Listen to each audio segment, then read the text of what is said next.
like to do in your free time?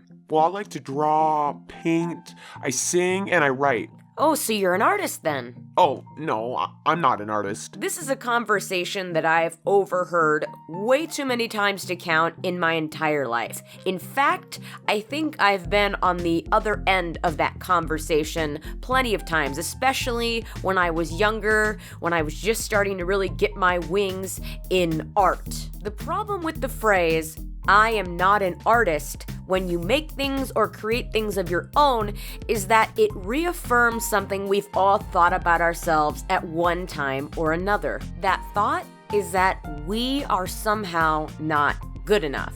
Now, let me explain. And even before I explain, I want to preface this discussion with this. I am not here to police your language. I am not here to take away your freedom of speech. I'm just here to try and break down what I think is the basic psychology behind the phrase, "I am not an artist." If you truly want to say this and hold the word artist to some very high standard and don't want to call yourself an artist until you've reached, what you feel is the pinnacle of your art career, then that's totally fine. You do you, baby. What society perceives as an artist is usually someone who creates in general. I mean, I think most everyday people hear artist and they think pen to paper artist, but in general, an artist is someone who creates things. But within the creative community, I feel the word artist has a very specific weight to it depending on the person. You would have to look through the individual's eyes to see what their perception of an artist is. And more often than not, I find that perception is usually a handful of very similar ideas. One of the more popular of those ideas is that an artist must be a master of their craft. That people like Rousseau or Degas or Monet are real artists, and I can't be an artist. I'm just hanging out drawing dicks in my notebook.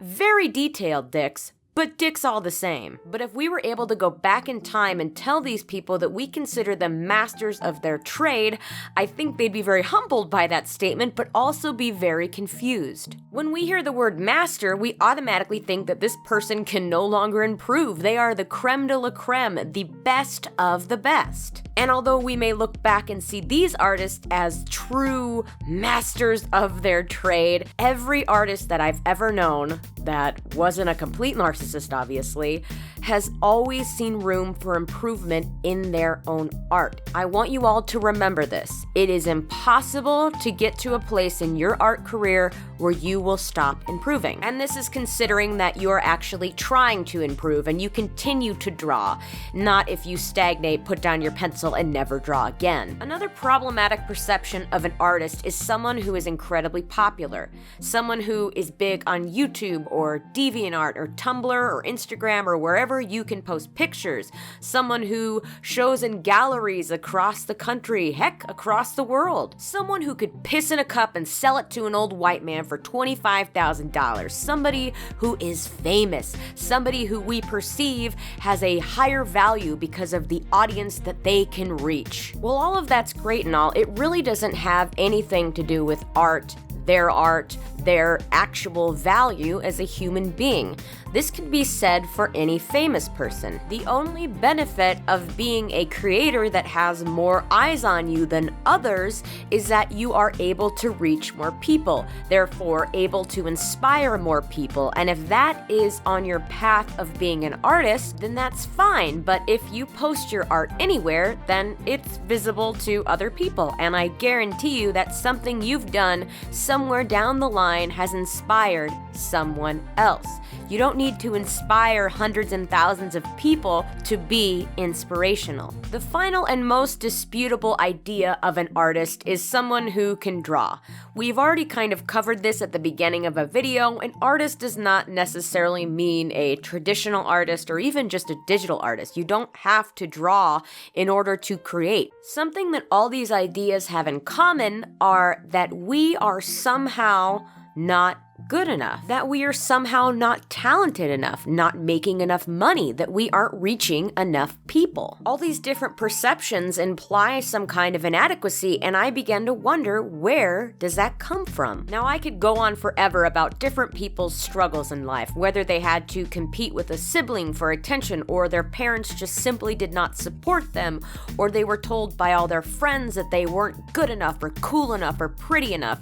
All those things could play a factor, but they're different on a case-by-case basis. They don't really have anything directly to do with artists as a whole. But what I do find is that most artists have a very deep emotional core. We are able to feel more than the average person. We are hypersensitive to those around us and others' perceptions of us.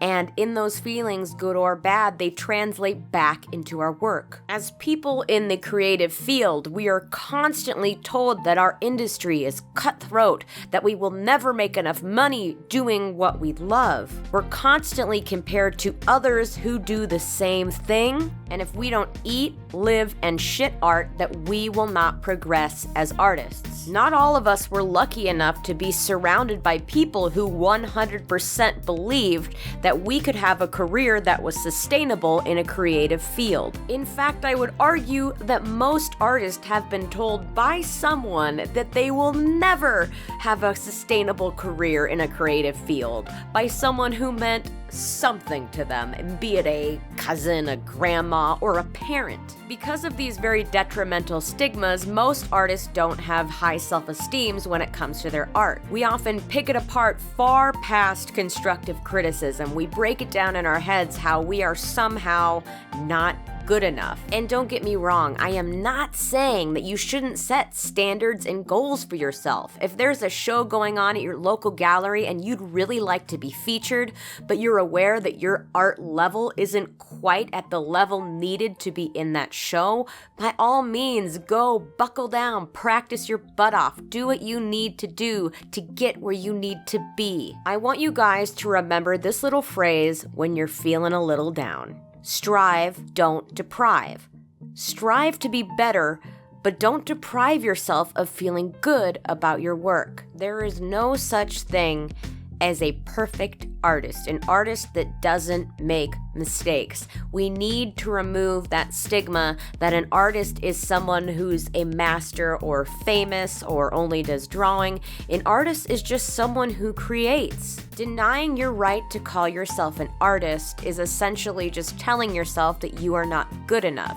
It's a very negative affirmation exercise. An affirmation exercise is basically where you say something to yourself to help it come true or help boost your self-esteem. Basically, I am a good person, I'm gonna get stuff done today, things like that. There is some scientific evidence to back up the success of affirmation exercises. So when you're doing the opposite of encouraging yourself, what do you think that does to your self-esteem? The overall message that I'm trying to send to everyone is that we need to be kinder to ourselves.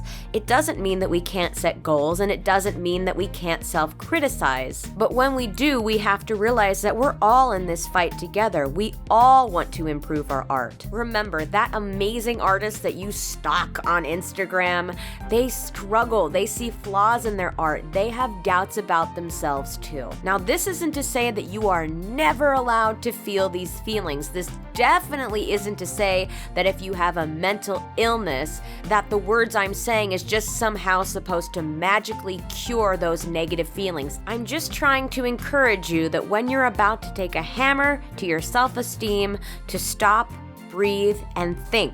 And remember, strive, don't deprive. And if you want to call yourself an artist, you go right on ahead. It doesn't matter even if you're creative or you create. You can call yourself whatever the hell you want to. Those that matter are not going to judge you for it. So let's make a unified effort to take the word artist off the highest and hardest to reach shelf. My name is Emily Artful. Thank you guys so much for watching, and don't forget to stay out of trouble.